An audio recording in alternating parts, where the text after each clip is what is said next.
Hello everyone, welcome to G Centric. और मैं हमेशा बोलता हूं कि जिस भी राज्य में कोई चुनाव होने वाला होता है उससे ठीक 6 महीने 1 साल पहले वहां पर गवर्नमेंट वैकेंसीज आने लग जाती है।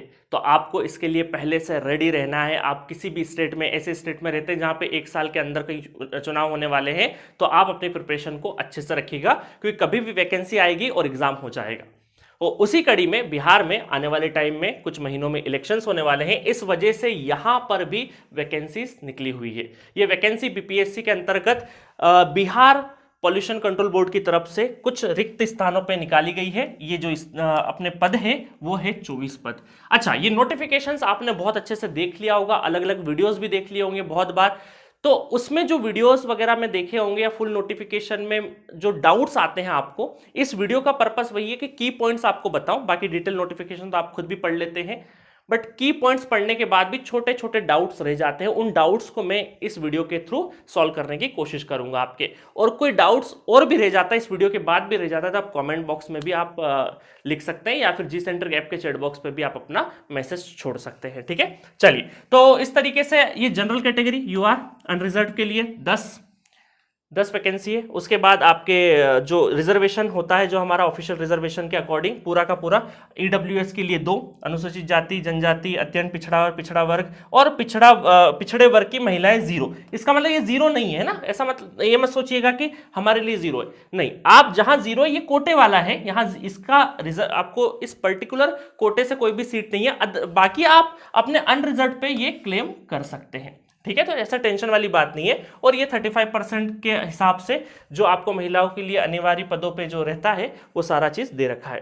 ठीक है, चलिए। इसमें मेन चीजें हैं, एक तो 24 वैकेंसीज है, इसके अकॉर्डिंग आप अपने हिसाब से देख लीजिएगा। और इससे रिलेटेड आप किसी भी कैटेगरी में फॉल करते हैं तो उसका सर्टिफिकेट जरूर लाइएगा, है ना, अच्छे से तैयार करवा लीजिएगा। देखिए, बिहार से जो बाहर के स्टूडेंट्स है वो जनरल कैटेगरी में ही फॉलो करते हैं। ठीक है, ये कई बार स्टूडेंट्स को डाउट होता है, जो बिहार के बाहर वाले स्टूडेंट्स होते हैं वो सोचते हैं कि सर हमको क्या पिछड़ा वर्ग और इनका वो मिलेगा क्या। नहीं, स्टेट गवर्नमेंट की कोई भी वैकेंसीज होती है तो जो रिजर्वेशन की पॉलिसी होती है वो उस स्टेट के रहने वाले व्यक्ति के लिए होती है। वहां का मूल निवासी आपको होना जरूरी हो। अगर आप बाहर के हैं तो अप्लाई तो कर सकते हैं, बट आप अनरिजर्व के लिए ही अप्लाई कर पाएंगे। आई बात समझ में?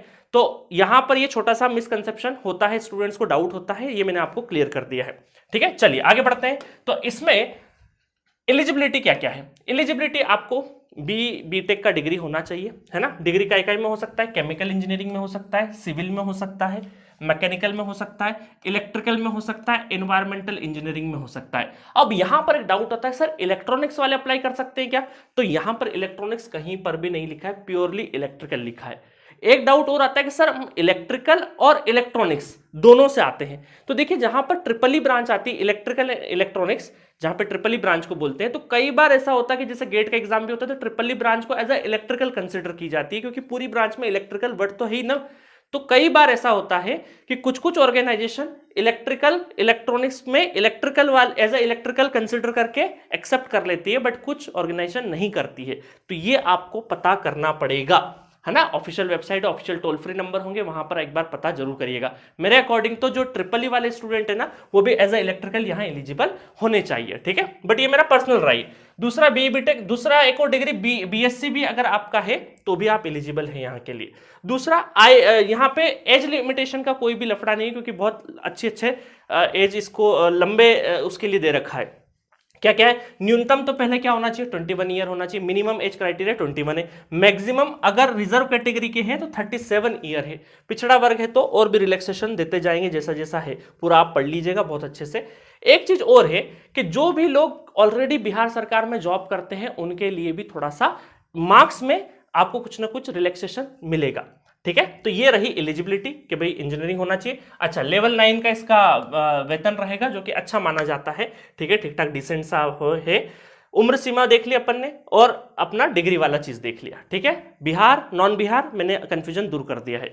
चलिए नेक्स्ट चलते हैं। नेक्स्ट में क्या है कि सर क्या क्या पढ़ना है। तो पढ़ने के लिए दो सेक्शन में देखो ये पेपर होने वाला है ना। पहला है तो पेपर 1, पेपर 2 और तीसरा इंटरव्यू भी है इसमें। पेपर 1 में क्या रहेगा, पेपर 1 में जनरल एप्टीट्यूड और इंजीनियरिंग मैथमेटिक्स रहेगा, ठीक है। इसमें आपके एमसीक्यू रहेंगे 50-50 दोनों से, एप्टीट्यूड के 50 और 50 मैथमेटिक्स के, 2 घंटे का पेपर होगा और 50-50 नंबर इसको अलॉट करके टोटल हमारा 100 मार्क्स का रहेगा ये पेपर 100 का रहेगा। अब कई बार छोटा सा डाउट आता है कि सर एप्टीट्यूड के लिए क्या क्या पढ़ ले। तो आप देखो यहां पर थोड़ा कॉमन सेंस लगाओ कि 2 घंटे में 50 क्वेश्चन इसके और 50 क्वेश्चन इसके, मतलब 100 क्वेश्चन आपको 2 घंटे में लगाने हैं।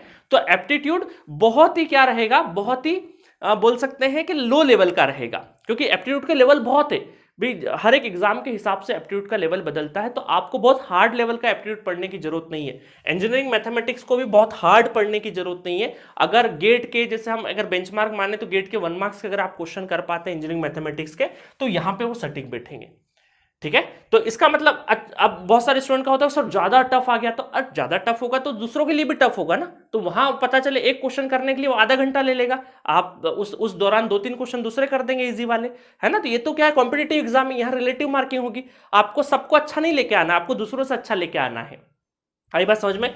तो 2 घंटे के अंदर 100 क्वेश्चन करना है, तो इसका मतलब है कि लॉजिकली वो आपका जो लेवल रहेगा वो थोड़ा सा डाउन ही रहेगा। सेकेंड पेपर क्या रहेगा, सेकेंड पेपर आपके 100 क्वेश्चंस रहेंगे 300 मार्क्स के।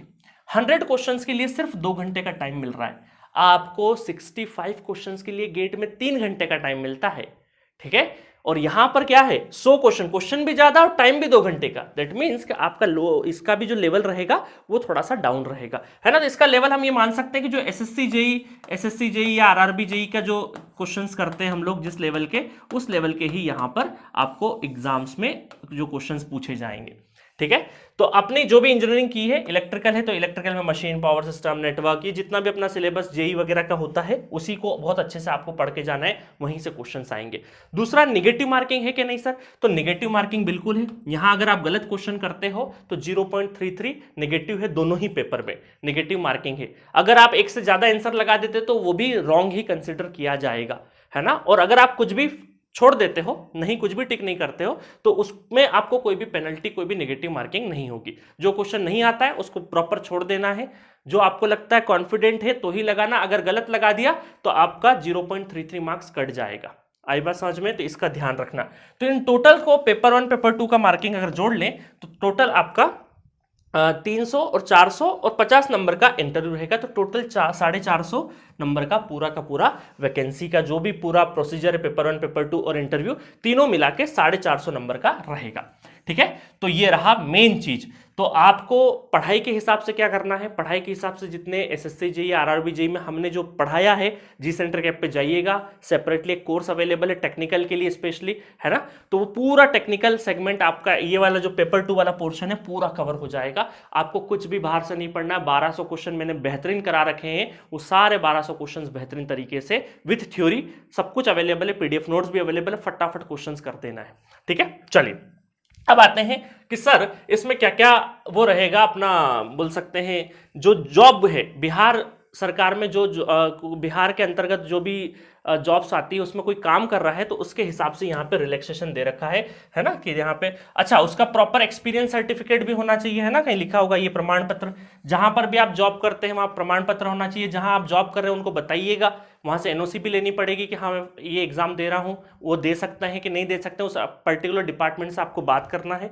उस हिसाब से आपको यहाँ पर 5 अंक प्रति वर्ष की दर से अधिकतम 25 मार्क्स दिए जाएंगे। अब डिपेंड करेगा सिचुएशन टू सिचुएशन, पूरा प्रॉपर तरीके से आप पढ़ लीजिएगा, ठीक है। चलिए अब मेन चीज आती है हमारी कि ओटीआर। अब रजिस्ट्रेशन प्रोसेस कैसा है कि जो ऑफिशियल वेबसाइट है, ऑफिशियल वेबसाइट मैं बता देता हूँ कहाँ है ऑफिशियल वेबसाइट, अपनी हमने ये रखी bpsconline.bihar.gov.in, इस पे जाना है। ओटीआर 1 टाइम रजिस्ट्रेशन होता है। अब देखिए बीपीएससी की बहुत सारी दूसरी वैकेंसीज भी आती है, तो उसमें बार बार आपको रजिस्ट्रेशन करने की जरूरत नहीं है। बीपीएससी के लिए आपने एक बार ओटीआर कर लिया, उसके बाद जो भी वैकेंसीज आएगी तो बार बार लॉगिन क्रेडेंशियल आपको बनाने की जरूरत नहीं है, वो उसी लॉगिन क्रेडेंशियल से लॉगिन करना और आप अंदर फॉर्म भर सकते हो अलग अलग। तो इसलिए 1 टाइम रजिस्ट्रेशन होता है। अगर कोई पहली बार करेगा तो उसके लिए आपको ओटीआर फर्स्ट टाइम करना पड़ेगा रजिस्टर्ड, ठीक है। वो रजिस्टर्ड करने के बाद बिल्कुल प्रॉपर, बहुत आसान प्रोसेस है। अपना पूरा डिटेल अच्छे से डालिएगा, देख दुखा के देखना, अपना जो भी सर्टिफिकेट है, ओबीसी के सर्टिफिकेट, एसटी एससी के सर्टिफिकेट, उनको प्रॉपर देखिएगा,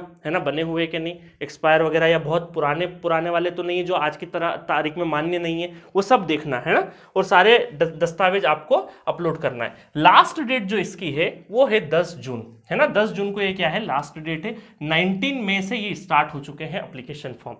अच्छा, एक डाउट आता है, मैंने बहुत सारे जगह पे देखे, मुझसे भी कई सारे लोगों ने पूछे हैं, इसमें एलिजिबिलिटी में कुछ स्टूडेंट का है कि सर हम अभी इंजीनियरिंग कर रहे हैं, तो फाइनल ईयर में अगर हम हैं तो क्या हम एलिजिबल है इसके लिए? तो यहां पे स्ट्रिक्टली क्या लिखा है कि परीक्षा उत्तीर्ण होकर उपाधि या डिग्री प्राप्त की हो। इसका मतलब है कि आपने अपना पूरा इंजीनियरिंग कंप्लीट कर लिया है तो ही आप इस वैकेंसी के लिए एलिजिबल है।